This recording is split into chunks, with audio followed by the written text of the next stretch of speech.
Welcome back to another session of Between2Matts. This is the fourth part of our fourth-part series, and if you've stuck by us and listened this far, you realize that the last topic that we did was not as good as this topic. Yeah, we apologize because we kind of ran out of ideas. But this topic is epically, awesomely cool because it's Game of Thrones, baby. It's motherfucking Game of Thrones. Fucking blood and boobies and blood.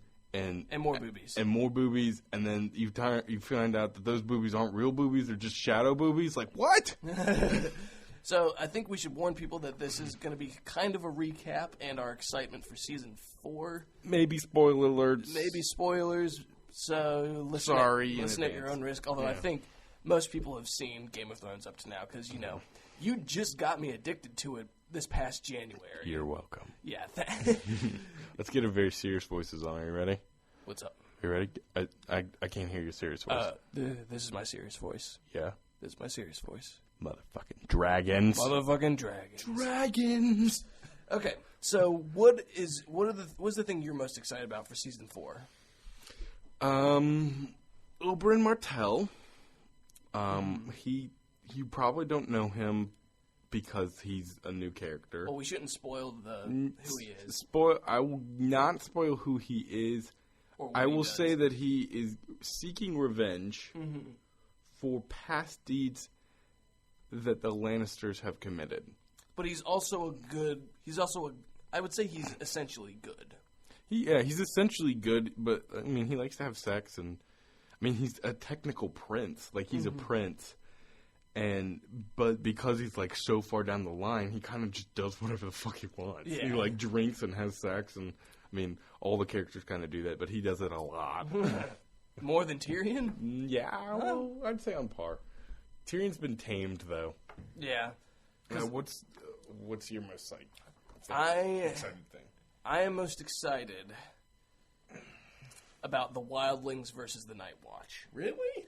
The War in the North? I am really excited about that because I've read ahead.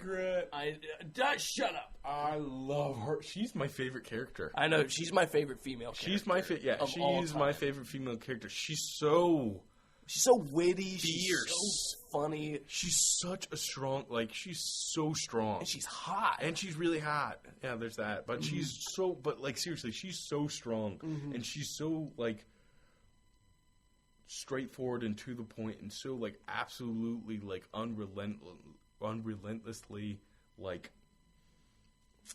honest about everything, about life, about herself. That's why about people. I hate Jon Snow right now. I'm like, you son of a bitch! Why did you leave her? I love Jon Snow. I know he is. He's you like, know nothing, Jon Snow. I do know some things. I know I love you. He goes into a Scottish accent for some reason. Jon Snow is one of my favorite male characters, but god damn you son of a bitch, why did you leave her?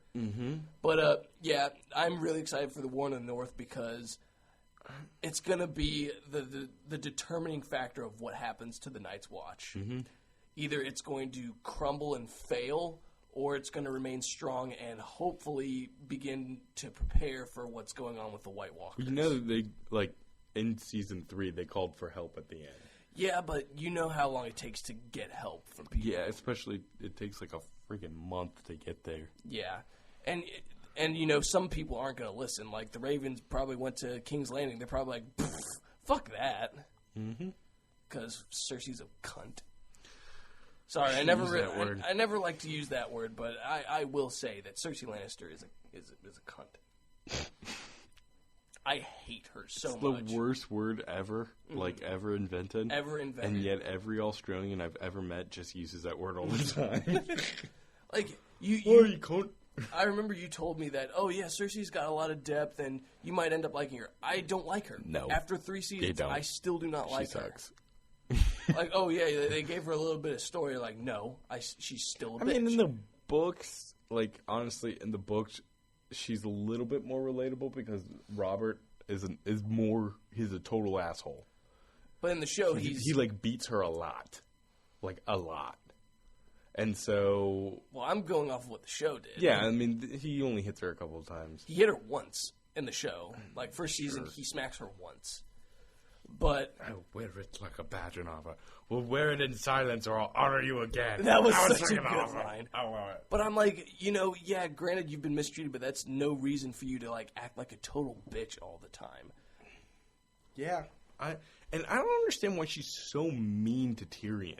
Yeah. All the time. Because Tyrion is like trying to help her. He's trying to help everyone. He's like, you're my sister. He's like, you're my sister. Like I know your secret, and I'm not going to tell anybody. Mm-hmm. So why are you going to be mean to me? yeah, like even at the beginning. At the beginning, like episode 2, season 1. Yeah, she's a bitch to him at breakfast. She's a fucking bitch to him at breakfast. I would have been like, if you weren't the queen, I would seriously punch you in the head. I would punch you in the head, and you know what? I know a little something about you. So Yeah. So you should fuck up. yeah. I would also let's I would have to say let's go through each season and say what was your favorite scene for each of us. Oh man, it's tough, but there is that one singular scene each season that always grabs you. Season. Oh God. Get closer to the mic. I'm sorry. I was twirling and thinking.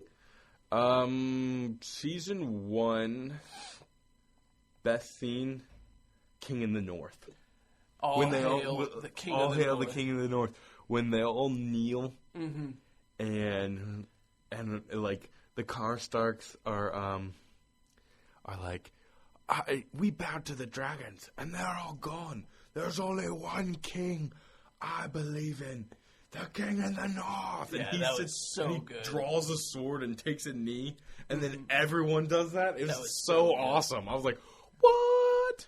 I think I got my little cousin to literally say that, like, King in the North, like, for like 4 weeks straight. It was awesome.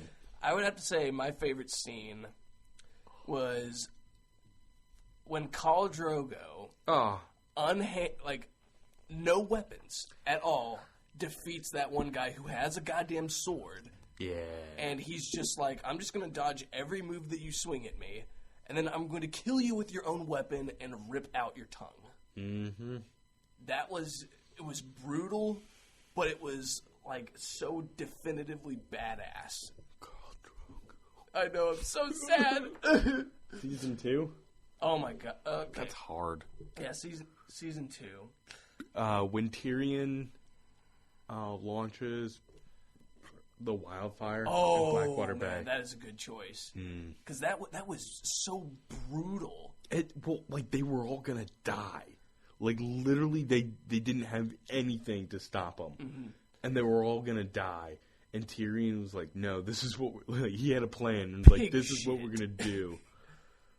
And it worked. Mm-hmm. It totally worked. I would have to say my favorite scene in season 2. It's tough. I would have to say the fight between Corn Halfhand and Jon Snow. Yeah, that was pretty good. That was because it shows what Jon Snow is capable of and what he's willing to do to fulfill his duty, even though he breaks his vows in the next season. Son of a bitch.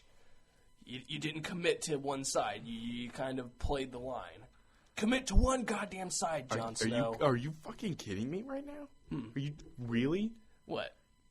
Really? You really think he wanted? Like, I mean, he wanted to take the black, but he wanted to take the black so that he could be with some family of his that, like, didn't fucking hate him. Yeah. Like Catelyn. Catelyn did. Like, he took the black because, honestly, like, he had no place in... But then he got a place among the wildlings. Right. But he has duty and honor. Like, I mean, just because, like, your vow is to be like, seriously, that's an unrealistic vow. Yeah, it's not be cool. celibate.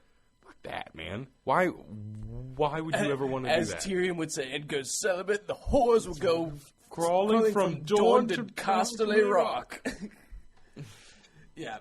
I love Jon Snow, and I understand his purpose for duty, but I was like, dude, if you're gonna play the wildlings, don't fuck around with Ygritte. I hate him for doing that. I love her so much. I know, I love her so much, and I was like, dude, you screwed her over. They could have just ran away together, too. Yeah, because Sam ran away with Tilly, or Gilly. No, he didn't run away with her. He's protecting her. Yeah. Okay, season 3, what's your favorite scene? And that's a really tough one. It's so hard. And if you say the red wedding, you're a horrible person. God, no. Oh. Dracarys. Oh my god, when she frees the Unsullied. Yeah. That was a good scene. And she tells, and it's like, oh, here's this dragon that I'm trading you for all these people. Oh, now I hold the whip? Oh, guess Oh, what? guess what? The dragon doesn't listen to you. It only listens to me. And your troops now listen to me, so You're fucked. dead. It was awesome. It was. And the Unsullied are like the coolest warriors ever. They're like robot Spartans. Yeah, like robot all the Spartans, badness of Spartans, but they still have feelings. Like, they're still like, you freed me. I'm loyal to you. Yeah. So they're not droids. Yep. My favorite part of season 3 was Arya's first kill. Well, first kill for a guy. Yeah. That was. But I have money. What kind of coin is that? It's worth a lot. Ding!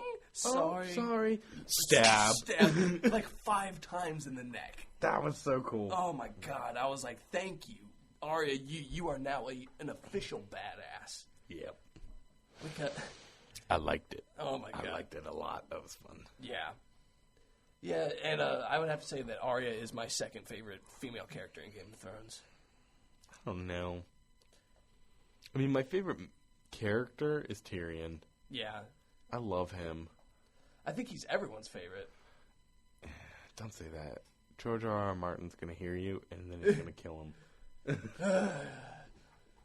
God damn it, George R.R. Martin. Just finished the goddamn series already. Apparently, you want to hear this? Apparently, he told the directors where, like, in the screenplay writers, you know what I'm trying to say. Yeah. He told them the ending of all the characters. What happens. Oh, shit. In case he dies. That's scary, man. I don't know. So he has entrusted them to finish it. Yeah. Okay. It's just scary, though. I want to read the book. I mean, that's kind of what J.K. Rowling did with Alan Rickman. Like, before she'd even finished Harry Potter, she told Alan Rickman how Snape was going to end. Like, what was his motivation? Like, this is why he never bad talks Lily, why he hates Harry. Like, from that first movie she told him. And I was like, damn. When I read that in book 7, I cried like a baby back bitch. I think everyone did. Oh my. And they ruined it in the movie. They ruined that scene. No, they did the best they could with it. They could have done so much more. They ruined it. Well, ruined it. Part 2, they fell short of a lot of stuff. Ruined it. Part 2. Soiled it. No. Part 2 of Deathly. No, we're getting off topic. We'll talk about that later. Yeah, let's just say. Soiled it. I guess say for a recap, or I would just say as we're wrapping up, what if you could just say in one sentence why people should watch Game of Thrones? What would you say? One sentence. It's so awesome, and it has literally everything for every type of person. It has romance, it has death, it has betrayal, it has friendship. It has a lot of humor. And it all really boils down to like actual modern day society. Mm-hmm. So it's very relatable as well. I would have to say that this is the one show where there are multiple characters that you can relate with. Normally there are shows that you only relate to one character, but in this show you will find at least 4 to 5 characters that you can emotionally connect with. And I think that that's something really special in television these days. But I think that's about to wrap up our last segment for this week. I know. It's so sad. Yeah, but... Number 1, thank you guys for listening. I told you for on our first episode that if you guys wanted to hear about stuff, to comment, and unfortunately we weren't able to get that up. We're going to try and get it up as soon as possible. So if you like things, just give us a shout out, and that's pretty much it. All right, and this was Between 2 Matts.